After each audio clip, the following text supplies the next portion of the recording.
Hey guys, Jonathan Selensky. Today on LRT's blog, we're going to be talking about bipods.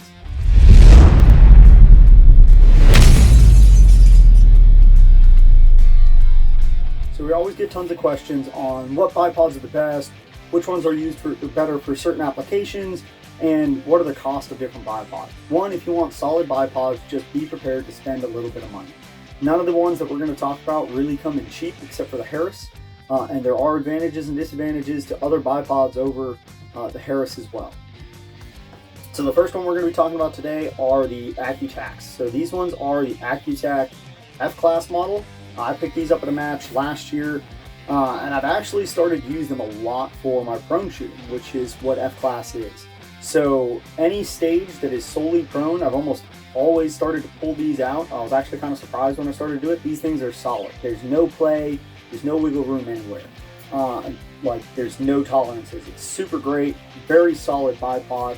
The disadvantage, they're not very versatile, all right? I can do a couple different positions, forward and back, to get some different angles, but I can't change the width of the bipod. It does have leg extenders, but they don't actually give me that much additional height compared to some of the other models. So there are some drawbacks to this one. If it's just straight prone shooting, these are a solid option.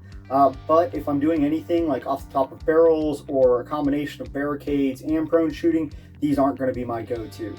The one feature on the Accu-Tacs that I really do like is that they're spring-loaded to retract them. It just makes it a hell of a lot easier when you're trying to do heights, or if you set them too high during a stage and you need to drop them down. It makes it really easy to make those adjustments. All right, now we're going to move over to the Sky Pod.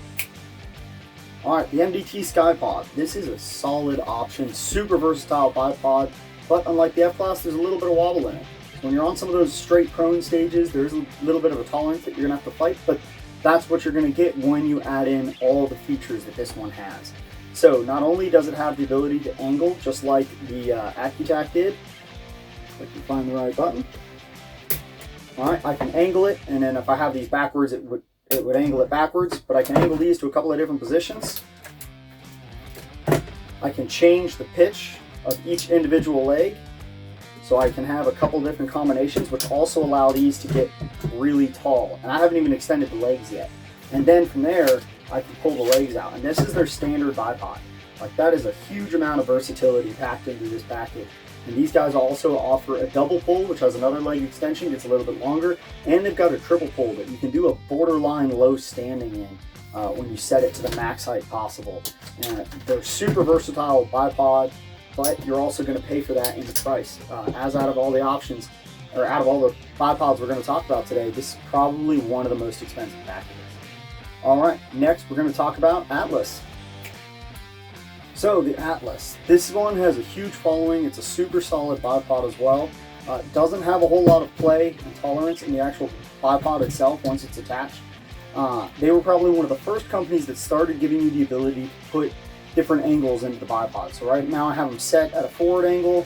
I can run them all the way up. I can run them straight down just like a standard bipod. I can run them back at a 45, and I can run them all the way back.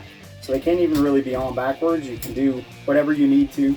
The downside to these, you can't adjust your leg pitch at all. It's just one factory setting, but they do have a decent height adjustment. They've got feet that you can swap out for spiked feet or rubber feet or whatever you want. They're a really good option. They have different heads to be able to do Picatinny or Arca. I just don't have an Arca head for them. Again, these are kind of expensive. You're going to be looking at like the $250 to $300 range for these ones, but they're well worth the money. Like I said, they've got a good following in the shooting community, and for very good reason. And the next one we're talking about is Harris. Harris bipods are probably one of the old classics. People have been using them for a very long time. They've got a good reputation because they make a stellar product. You have to be careful. There are a couple of airsoft knockoffs out there that break a lot easier.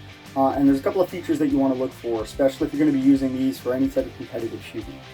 So the first thing is going to be the feet. So these ones are actually spring-loaded to go out, which is super convenient for the exact opposite reason of the other one. Is if you get into a stage and you're too low, you don't have to sit there and mess around with each individual leg. I can just lift up the rifle, hit the button, and both legs will drop out. For me personally, I prefer Harris with the notches in the legs because it allows me to set the legs to the same height relatively easily. They do make a model with a tension lock on it, and so it's got a little knob. You untwist the knob and then you can move the leg around and tighten it back down. It is a pain to try and get that level on uneven ground, even on even ground, because there's no definitive place for it to lock. It just goes wherever you set it. So you'll set the rifle down, then it turns out it's canted and you have to go back and mess with the legs, and it's a pain. I would avoid that model at all costs. The other thing you want to make sure you get is the anti-cant model. So it's got this lever in the back. You just loosen the lever. I can now adjust the cant of my rifle and tighten the lever down, or you just set it so that it's tight, that it's stiff, but not so tight that you can't adjust your cant during a stage or during a hunt or whatever. This is important because if you set down on uneven terrain and your rifle's off to the side like this, and now you're trying to mess with individual legs, it can take up time, it increases your movement, and it's just a pain. Where with this, I can set it down to whatever angle I want. I can set my legs at different heights, and I still can establish a level position. The downsides to Harris. So, they aren't very versatile. They're a solid bipod for what they are, but you get what you get and that's it. You can't set the legs to different pitches. You can't set them to different angles. Each leg is individually spring-loaded. There are attachments you can get that attach the two legs together by like a piece of rope or a bar or something, where you can pull it and it'll pull down both legs at the same time. But other than that, it is what it is. They're solid bipod, but they'll also be in the cheaper price range compared to some of these other options. So today's final bipod that we're going to be going into is the Protean Innovations. Alright, this bipod is relatively new to the market. I've been testing this one out for a couple of months, and it's got a lot of neat features that you won't see on any of the other bipods we've talked about today. So the first one is the legs are trigger activated. So I don't have to break down each leg individually. I can do it all with one hand. I just press the trigger, put the legs all the way up. If I need to pull them down, I can literally do it with one finger, pull the legs all the way back. And it's set up on a Picatinny base. You can see right in here, each one of those notches is an angle that I can set those legs to. So I can, in the middle, if I can get it to go forward, there we go. I can set it to any angle in between. Alright, and it does come with handles. One of the reasons this bipod is probably just as suited for carbines as it is for anything else, it actually comes with a broomstick that attaches into the trigger mechanism that resembles your pistol grip. They come with a full-size one, and then it comes with a little nub one. I do this one just because when I use it for matches, I don't want extra space or extra stuff in the way when I'm trying to get it around props. So I just leave it with just the trigger. Another cool feature on this one is its ability to pan for either moving targets or multiple target engagements. I just unlock this lever back here, and now I have the ability to spin this rifle all the way around 360 degrees.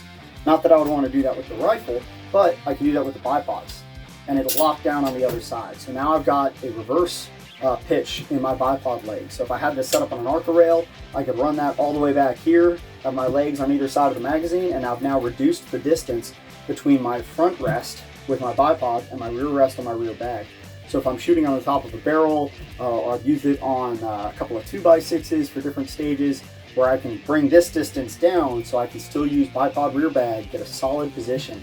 And then if I need to later, and I'm switching back to something else, and I need a little bit more distance to get a more stable position, just spin those around, and I've now increased the distance between my 2 points. That gives me a little bit more stability. The legs on these ones just drop straight out. They're not spring-loaded or anything, but the tolerances are really nice, where they're not sloppy, but they still come out pretty easily. So I just hit the button, they just fell right out. The other nice thing about these is their feet. So they've got rubber feet, but how he's designed them is they're designed to pivot. So if you're on something like a rooftop and it's an uneven angle, these legs will pivot, so they'll still maintain 100% contact with whatever the barricade is, but you're not going to be putting any odd pressure on the bipod, and it's still going to be giving you a solid position. And then if you want to drop them back in, they just slide right back in pretty easily, just like that. And they've got a new generation coming out soon that'll have some other features. I'm looking forward to testing that one out here too. I hope you guys got something out of this, seeing the different features, what other bipods can do compared to maybe one that you have or ones that you're looking at. If you guys have any questions, comments, or concerns, go ahead, like, follow, and subscribe to Long Range Tactics on Facebook, YouTube, and Instagram. Let us know what you guys would like to see, and we'll see if we can make it happen. Have a good one.